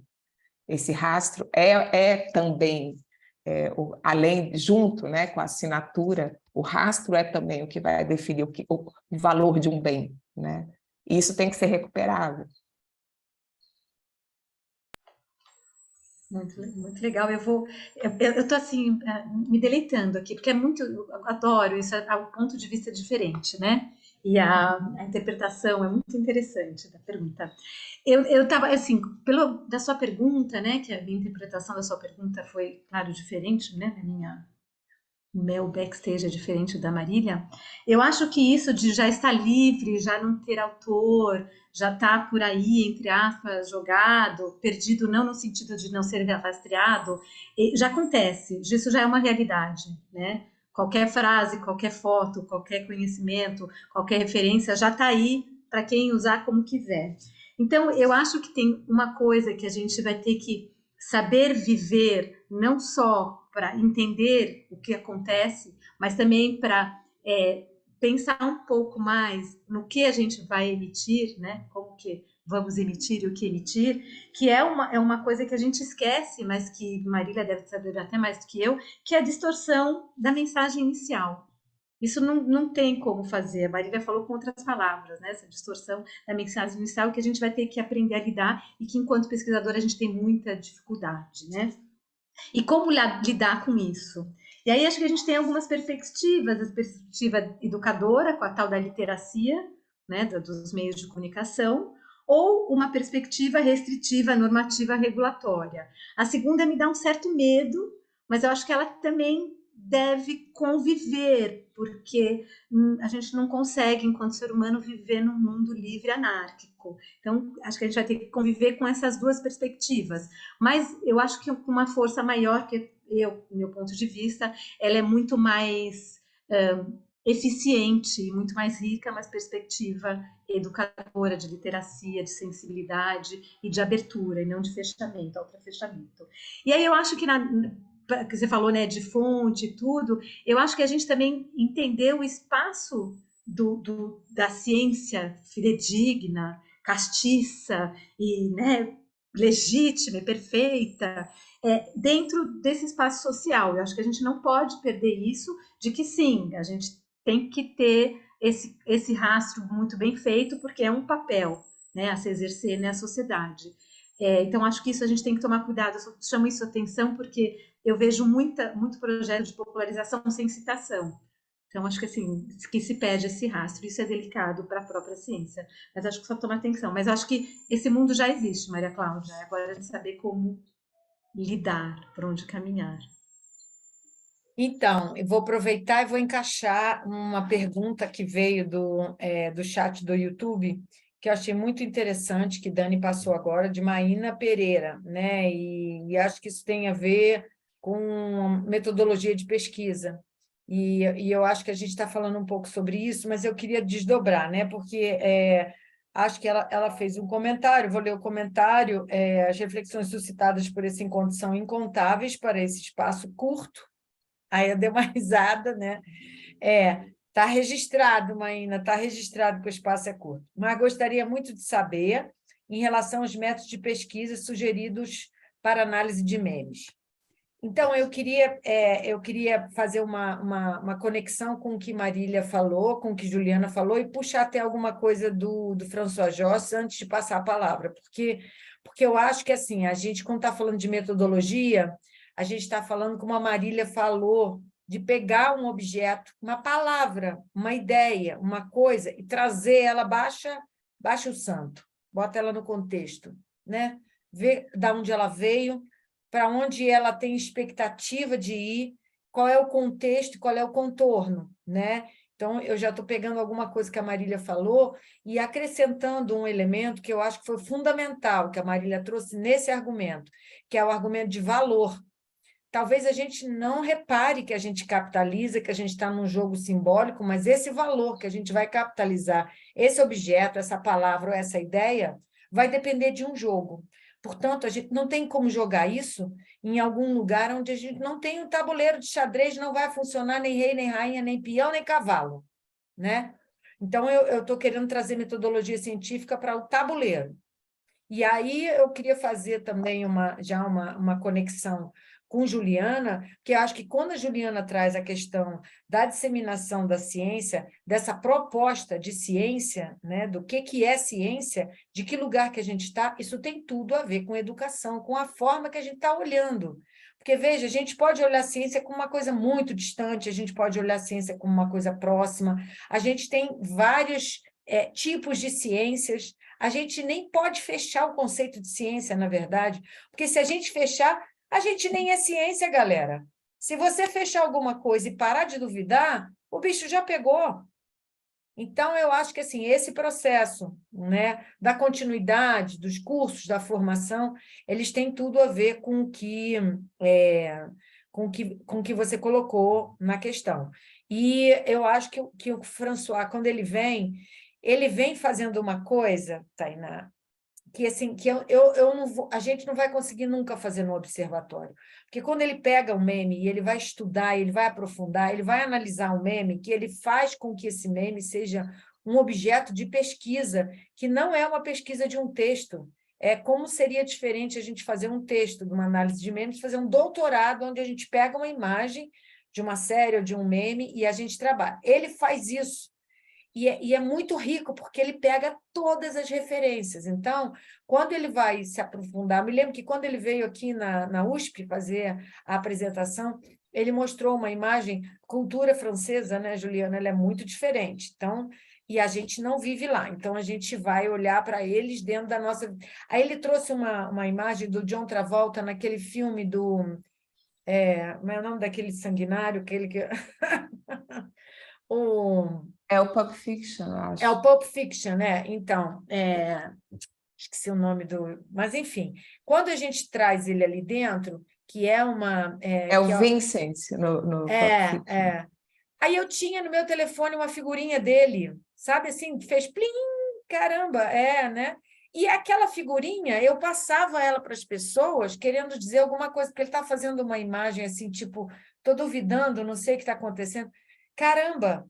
Eu estava passando a imagem de um filme que eu assisti, Tarantino, adoro os filmes do Tarantino, que eu gosto muito, e com alguma mensagem para algumas pessoas, que, independente de como elas vão responder, aquilo fazia parte de algum tipo de comunicação, senão não passaria. Então, voltando um pouco à questão da metodologia, voltando um pouco à questão da ciência, essa ideia, né, de contexto e o tanto que a gente vai estudar para fazer análise dos memes vai ser uma coisa decidida entre nós. Você, quando você for participar, nós que estamos aqui discutindo, o observatório, como ele vai andar, com certeza não vai ser uma coisa sem discussão, porque a gente já está abrindo o lançamento com um debate, né? Então, um debate que mostra que a gente constrói quando a gente está conversando. Então, essa metodologia não vai ser a priori alguma coisa solta, porque nessa vertente, embora a gente, como Juliana falou, a gente valoriza essa vertente, vamos dizer assim, de uma regra, de um modelo, ou como o François falou de um template, e a gente sabe que isso tem uma função, que isso tem uma estrutura, que isso organiza o saber, que isso não vai ser a nossa praia, né? A nossa praia está muito mais para a literacia, para o Literacity, para a comida na boca do povo, para a gente poder entender esse universo. Então, a metodologia, a gente vai apresentar ela em cursos. O que é importante, eu vou passar a palavra para as meninas agora, é a gente entender que isso vai ser feito por nós. É o nosso contexto, na hora que a gente delimita, olha, a gente vai falar só aqui. Eu não tenho a menor expectativa de ser um François Jost, não tenho. Mas você vê como é importante para ele que tenham portas que vão se abrindo, para mim, para você, para quem quiser continuar, porque só ficar na superficialidade a gente perde um bocado de coisa. Então, agora é um pouco dentro desse contexto de metodologia científica, vai estar dentro dessa perspectiva que a gente está trabalhando aqui de debate. Então, o que seria isso, né, possível de fazer comentários para as duas palestrantes. Aí eu não sei. Marília, posso começar só por causa da minha ansiedade? Claro. Para falar. Não, eu queria só retomar também, não sei, né, Maína, essa questão da metodologia, como, puxando o que a Maria Cláudia falou, a gente não pode ter certezas e achar que a gente vai ter uma metodologia, talvez me corrija, Maria Cláudia e Marília, uma metodologia como de análise de um aminoácido, que é uma gota e pronto. Quando a gente se abre para ciências sociais, né, ciências comportamentais, a metodologia, o método, ele é criativo também, né? Ele depende muito do sujeito, e com coisas novas, o sujeito é que vai caminhando e levando a gente, e tem muita coisa que não tem regra. Isso não quer dizer que não tenha seriedade de se afastar do objeto, que é a própria ciência, ter uma visão de perspectiva e tentar, ao máximo, não fazer parte do sujeito e não confundir as respostas. Mas era só para deixar claro que, mais ou menos o que a Maria Cláudia falou, eu acho que é isso. Vai ter um método, senão não é mais científico, né? É aleatório, mas eu acho que, como é muito novo, o François tem a metodologia dele, né? Até copiei o quadrinho dele para dar uma estudada, mas acho que a gente vai ter que ir lidando, até por questão de cultura, de como que a gente vai chegar nesses passos. Pronto, Marília, eu estava ansiosa. Vai lá. Eu concordo muito com o que a Juliana falou, dessa questão e da Maria Cláudia também, primeiro, de se manter aberto, né? E segundo, de se permitir uma certa criatividade, né? Nesse método científico. Isso aconteceu um pouco na minha tese, né? A minha pesquisa de campo ela era em etnografia, aí eu percebi que as atividades desenvolvidas por essas pessoas idosas resultavam em grupos de WhatsApp, que eram conectados, que era para onde eram direcionados os conteúdos que eram publicados primeiro em outros sites, como de redes sociais, mas era no WhatsApp que eles circulavam. A minha pesquisa não foi especificamente, né, sobre o compartilhamento de imagem e especificamente meme, mas comecei a perceber a importância desse compartilhamento dessas imagens com os fins que eu já expliquei, né, na minha fala, mas o compartilhamento de imagens ou de informações que eram julgadas úteis aos pares, né, o compartilhamento ele tinha uma função, que era uma função de trabalho, que ia resgatar uma dignidade e tal. E aí, mas por que eles estavam, né, tão associados à alimentação, tão associados à atividade física, tão associados a empreendedorismo, né, a voltar a produzir, a ser ativo, né, na questão não só da saúde, mas da participação? E aí a observação, ela não, eu precisei ir além, eu precisei falar, bom, mas por que o ativo aqui e o que isso significa, né? Então, eu fui fazer uma análise de discurso de linha francesa dos documentos de políticas públicas que começaram a desenhar a velhice, tirando a velhice do aposento, né, da coisa inútil ou improdutiva, e foram reconstruindo, né, o envelhecimento e a velhice como algo participativo, ativo, que se mantenha, né, produtivo o maior tempo possível e que também não adoeça, porque se adoecer é custo. Então, eu precisei ir buscar, e aí a gente volta de novo nos rastros, né, e nessa preocupação da Maria Cláudia, será que a gente vai conseguir ainda pegar ali pelo pé e fazer o caminho inverso antes de fugir, né, antes de perder? Eu precisei fazer esse trabalho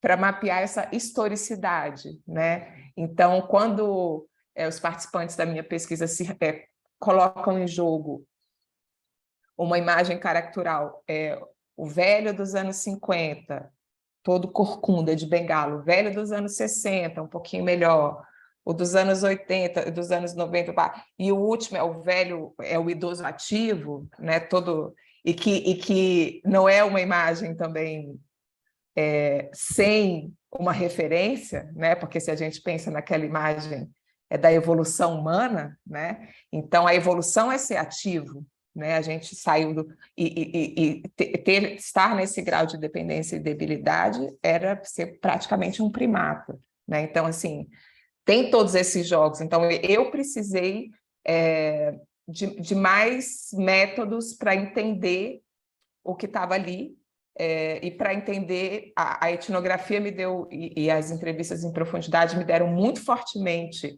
essa parte de contexto, de por que aqui e agora, né, e o que estava em jogo, esse tabuleiro que a Maria Cláudia falou.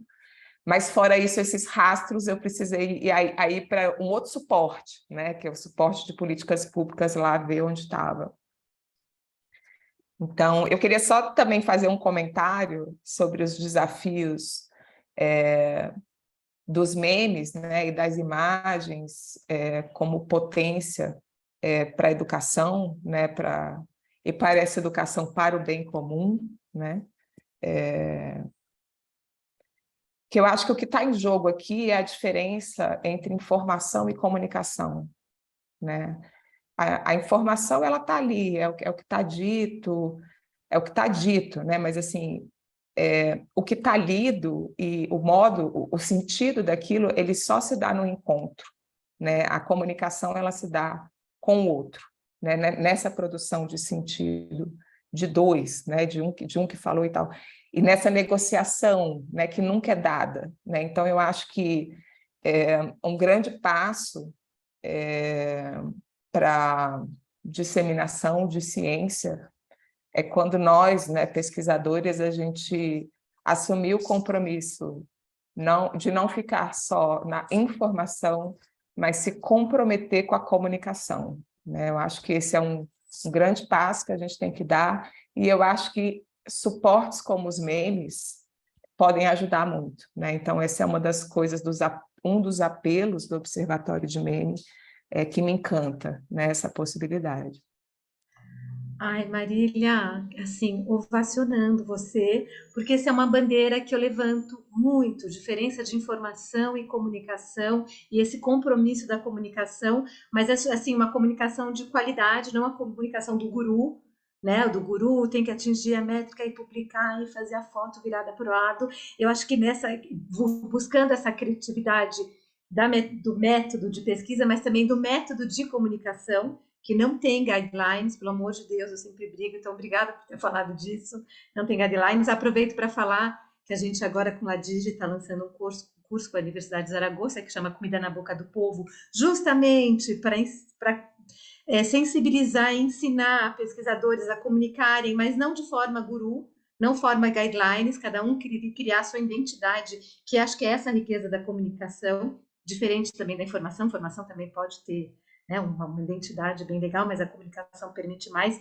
Então, agradeço e queria só deixar um testemunho, né, como você falou da sua pesquisa, e falar da minha tese de doutorado também, que foi esse caminho, né? Então, como misturar ciência da alimentação com filosofia, com sociologia, com filosofia da ciência, sociologia das ciências, e ter que encontrar um caminho que não é uma análise de discurso simples, né? Não é uma análise de semântica simples, e criando dentro dessa seriedade, para ser um método científico, se constrói. E só chamando atenção para quem é das ciências que a gente chama duras, né, biológicas, que tem muita matemática, as ciências sociais não têm essa rigidez. Acho que ela tem um processo reflexivo e de caminhar passo a passo e deixar o sujeito falar muito mais para a gente e guiar a gente, não fazendo parte dele, claro, né?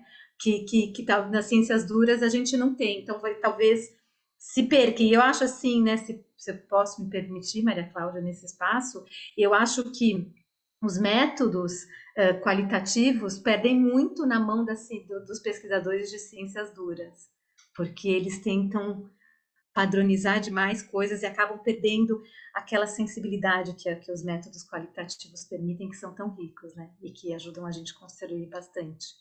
Obrigada. Diferença de informação e comunicação. Obrigada.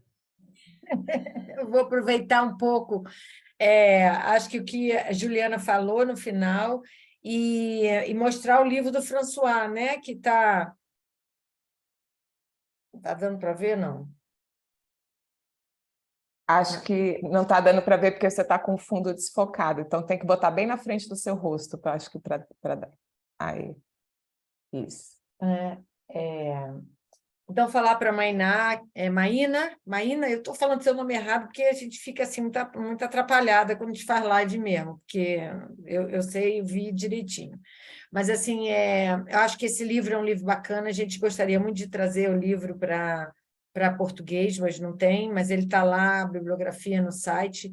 Eu acho que ele é um guia, tem outras referências, e a gente vai ter que ir pisando e construindo isso juntos, né? Então, assim, acho que eu tinha uma outra colocação para fazer, mas não vou fazer, porque assim, no final a gente acabou já abordando o que eu ia colocar em termos de perfil desses agentes simbólicos. A gente já está falando, né, sobre a questão da liberdade, mais rígido, menos rígido, a questão do qualitativo, que tem a ver com os rastros, que tem a ver com da onde vêm as coisas, ninguém inventa.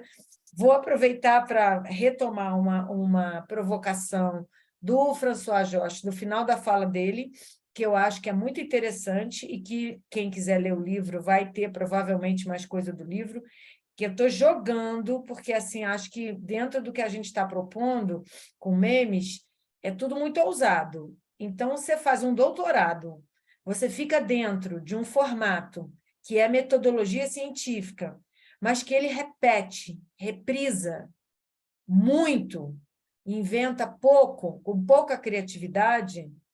A provocação dele é esse. Vamos pensar na repetição do meme, mas vamos pensar também na repetição da ciência, né? De uma ciência que se repete. E aí eu estou aproveitando a sua questão, que suscitou muita coisa, né?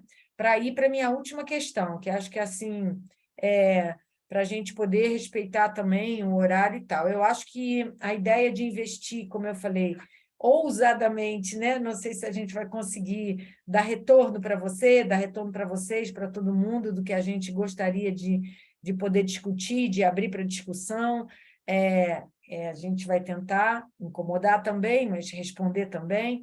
São linguagens contemporâneas, né? A gente tem várias linguagens contemporâneas. Então, tem a forma do doutorado de saber uma vírgula, que a gente vai ter que repetir, que vai ter que fazer tudo igual, a ciência, que a gente não vai poder fazer tudo igual, que o viés é justamente a gente considerar as diferenças que estão entrando no nosso caminho. E os memes, eles também são uma linguagem, e também, às vezes, assim, uma imagem de comida, não é?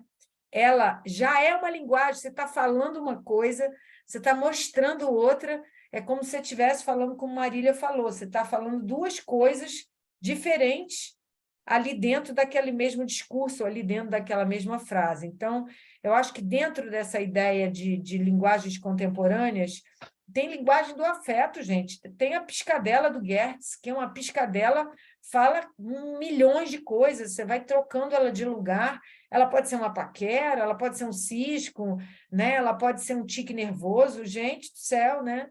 Então, assim, é pensar um pouco a potência e o alcance individualmente, né? E coletivamente dessas imagens de comida. Então, aí eu acho que assim, a gente meio que fecha, porque o meme é uma imagem, mas ele está passando uma informação, e aí, como Marília falou, o que tem de comunicação, o que tem de afetamento, né? O que tem de troca ali, e aí eu acho que a ideia da feijoada e da gelatina ela é uma metáfora ótima para a gente pensar, é assim, a potência disso que a gente está propondo a entender, que é essa linguagem, né, desse mundo da internet. A gente pegou uma coisa, que são os memes, que se vocês olharem nós três aqui, nós somos, pode olhar o vídeo também do François, somos 4 pessoas sérias, que tem um currículo, que tem um trabalho, que tem um investimento, e a gente está trazendo meme, que é uma coisa engraçada, boba, né?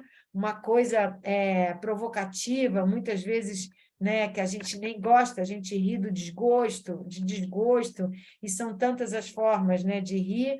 Bom, a gente está trabalhando com uma linguagem que parece que não é nada, mas a gente acha que é muita coisa, né? Mas para a gente ver muita coisa, a gente vai ter que entender que ela não é só informativa, mas quem está comunicando o quê, para quem, de que forma. Então, acho que a última coisa Posso, era jogar esse assunto. Vai que é tua, amor. posso só fazer um comentário quando você sobre isso e da provocação, né? Se a ciência também se repete, né? Eu acho que ou vai se repetir, né? Como uma coisa, um jeito de se estudar meme. Uma coisa que eu acho muito rica do observatório, e a Juliana falou isso na fala dela também, a gente está aqui de perspectivas diferentes, né? É que a gente não pode também cair,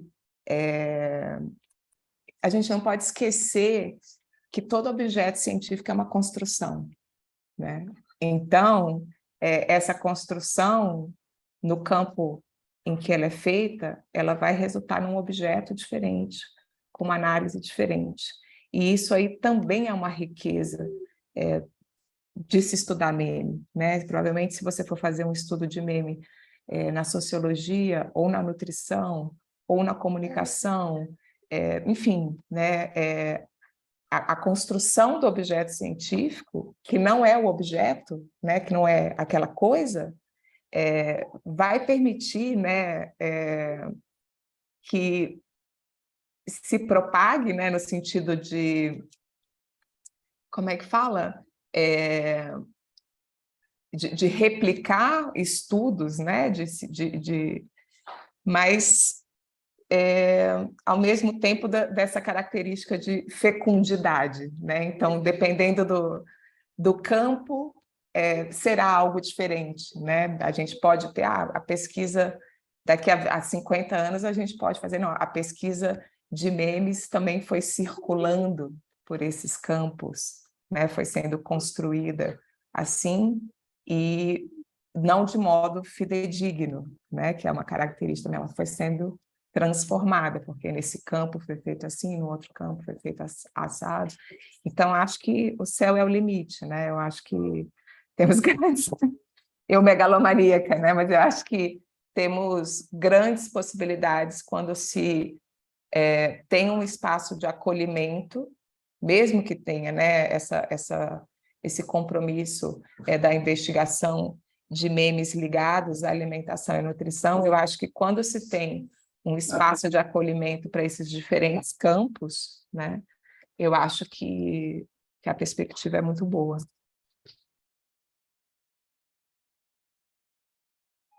Tenho nada para adicionar. Concordo 100% com a Marília. Bom, eu queria ir para os finalmente, né? Como eu falei, acho que a gente tem um tamanho bom de live, a gente tem muita coisa para falar, a gente sentar e para conversar, o papo vai embora, mas eu acho que assim todo mundo tem mais ou menos uma rotina, uma arrumação, e eu acho que está na hora de fechar. A gente já falou bastante, acho que a gente vai poder reproduzir muitas conversas, tem vários canais de conversação, né? Tem um e-mail do Ladige, tem os contatos que estão sendo disseminados aí no chat, então tem o site do Literacity, tem o VeraKiss, tem as pessoas que podem mandar, a gente também compartilha o e-mail do François Jost, para quem quiser falar alguma coisa, a gente vai mandar a gravação para ele, mas a gente precisa fechar. Eu quero agradecer a todo mundo, quero agradecer também a quem não está muito claro aqui, mas que participa, né, desse processo, que são as instituições que sustentam a gente, que são fundamentais nesse processo, né? Então, assim, como eu falei, a Dani Barcelos não está aqui, né? Mas ela está lá no YouTube ajudando a gente, então, junto com ela, a gente tem uma equipe, são pessoas que trabalham junto com todos esses núcleos, laboratórios, fundações, enfim. E, no caso do Ladige, a gente tem a instituição que é assim, a principal provedora de tudo isso que a gente está conseguindo fazer até agora, né? Objetivamente, ela promove bolsas, ela promove o espaço institucional, ela promove o meu salário, né? Então, assim, todo esse processo tem que agradecer, e ao programa de pós-graduação de nutrição que aguenta a gente, porque a gente trabalha muito com um universo interdisciplinar que não é fácil no campo da nutrição. E é muito custoso para quem está, mas é muito custoso também para os programas que estão tentando inovar, estão tentando ir adaptando e produzindo coisas tipo livro, em vez de só artigo, trabalhando com a educação, trabalhando com formação dentro de doutorado e de mestrado, e agradecer também, porque esse espaço é um espaço que precisa ter visibilidade, porque a gente usa ele, a gente acredita nele e a gente vê na prática os efeitos dele. E o Observatório de Memes é um efeito dele. Então, é preciso falar isso, né? E com isso, eu vou fechando. Queria saber se Dani quer entrar aqui no Zoom para falar alguma coisa, ou se a gente encerra por aqui. Vamos ver. Então, eu vou fechar, Dani.